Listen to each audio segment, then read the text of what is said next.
When the series was still available on Netflix, Daredevil was one of the most popular spin-offs of the Defenders. After the contract between Netflix and Marvel was not renewed a few years ago, the rights moved back to the MCU, and thus the popular character could already celebrate its return in 2021 in Spider-Man No Way Home with a brief appearance. In today's original, we talk about the first solo project in the MCU and tell you everything you need to know about the 2024 Disney Plus series Daredevil Born Again. Have fun with our new video! Before thinking about the plot, one important question should be answered first. Is Daredevil Born Again a reboot, a standalone series, or even a continuation of the events from the Netflix series? Lead actor Charlie Cox already provided the answer in an interview with Entertainment Weekly towards the end of last year. According to Cox, the differences between his MCU role and his Netflix role are part of Matt Murdock's natural development. Still, in essence, they're one and the same character. Cox also addressed the fact that the Netflix series was rather gloomy, as the main character's life was simply under a lot of pressure at the time, and the mood was thus adapted to what was happening. When Cox's character made his first appearances in Spider-Man No Way Home and She-Hulk, the mood was clearly different and more lighthearted, so that Murdock also finds his place in this world without being a totally different character. Nevertheless, it is considered almost certain that the series will be a reboot of the Netflix series. According to Cox, some aspects of the story will be retold, but other circumstances may be rewritten. Various favorite moments from the 3 seasons on Netflix will be shown again in a different setting. It remains exciting to see how well the MCU approach will be received by the audience. The Disney Plus series is written by Covert Affairs authors Matt Corman and Chris Ort, who are both working on an MCU project for the first time.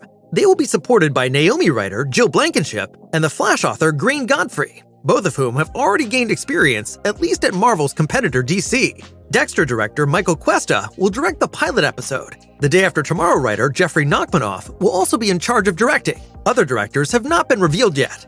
The series is comprised a total of 18 episodes and will thus be quite extensive. This is also reflected in the duration of filming, which started in March in New York and the surrounding area. Originally, filming was scheduled to take 8 months, but due to the ongoing writer's strike, the production will be delayed. It is currently impossible to say whether the completion of filming in November 2023 can be met. Provided there are no major delays, it will then be possible to watch the first episodes of Daredevil Born Again in spring 2024 on Disney Plus.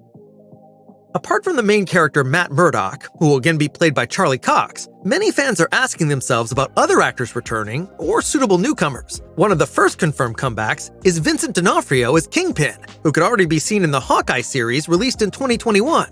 Likewise joining the cast is Netflix actress Eilette Zur as Vanessa Fisk, Kingpin's wife. Michael Gandolfini, the son of Sopranos star James Gandolfini, is also set to take on an unknown role. His experience, apart from the Sopranos prequel, The Many Saints of Newark, has so far been limited to supporting roles in rather unfamiliar films. Daredevil Born Again could therefore mean the big step into Hollywood for the 24-year-old. Just earlier this year, the signing of House of the Dragon actor Artie Fruchen was also revealed, who is to play an important character named Harry. The absolute cast standout alongside Charlie Cox and D'Onofrio, however, is someone else, namely Jon Bernthal, who once again graces us with his role as Frank Castle, aka the Punisher. In this case, fans will be primarily wondering to what extent the character retains his resemblance to the Netflix series, since the Punisher is definitely one of the more violent defenders.